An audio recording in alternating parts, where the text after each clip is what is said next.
With the new fighting game releases of 2016 just around the corner, we're already seeing some incredible redesigns of classic mechanics updated for the modern era, fueled by an impending generation of competitive and casual players.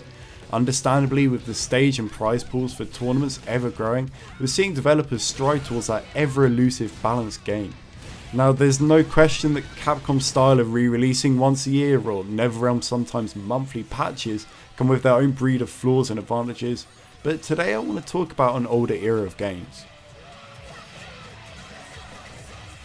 The strategy behind Street Fighter 4's title updates isn't anything new. Even in the 90s, Capcom were churning out new versions of Street Fighter 2 as often as possible to fix some of the glaring issues that at best made the game quirky.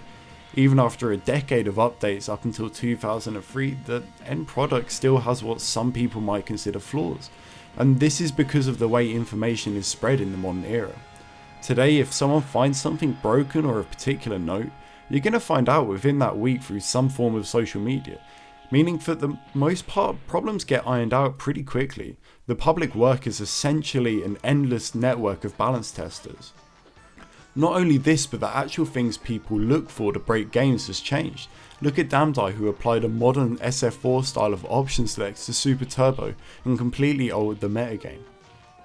With all this in mind, it's difficult to imagine a space for some of the more obscure games which, by today's standards, are broken to thrive in.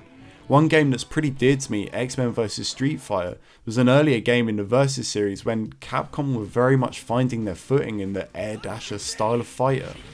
But what makes this game stand out beyond anything is how unfathomably messed up it is. Every combo leads to an infinite with every character bar Bison, and this alone should probably make you reconsider your life choices when you load it up, but honestly that's the least of its problems.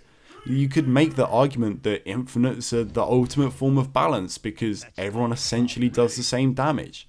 It's so busted that something as defining as guard breaks in Marvel vs Capcom 2 can exist in this game but don't matter. You can hit the opponent on their way in before they enter the screen and can actually block. Believe me when I say that really isn't enough time in the day to detail all the fucked up mechanics here, and as you can imagine, this makes an incredibly wonky game, but I kinda love that.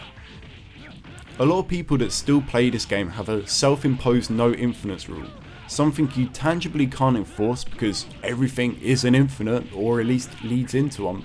Maybe instead you do 2 reps into something, but then you can just have ridiculously long reps. It solves part of what people consider to be the problem, but just creates more. The thing is, it's not actually the rule that matters, it's the omission of optimal play that matters. It opens up the game so wide that there is no limitation on what you want to learn. Guard breaks, vortex, safe jumps, tick throws, all of this matters because why not? You don't care anymore what is 100% going to get you the kill, you're just doing it because you want to do it.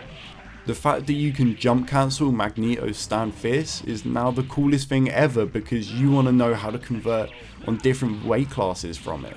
When there's no rhyme or reason behind someone doing something, suddenly match videos are insanely personal because it was just that person wanting to express themselves in that way, in that moment, in that frame. You get that joy of discovery you often only get once a month in other fighting games, but constantly, as there's always a brand new way to break the game.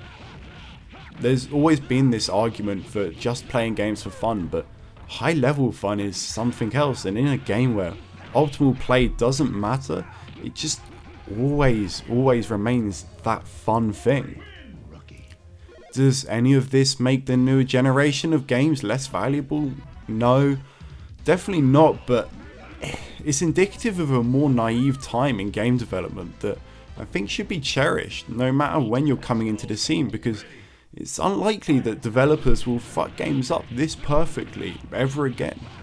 The standards in which games are held to now is so high that if there's a problem like guard breaks, they just get removed, and sometimes that can actually fuck up a game more than it helps.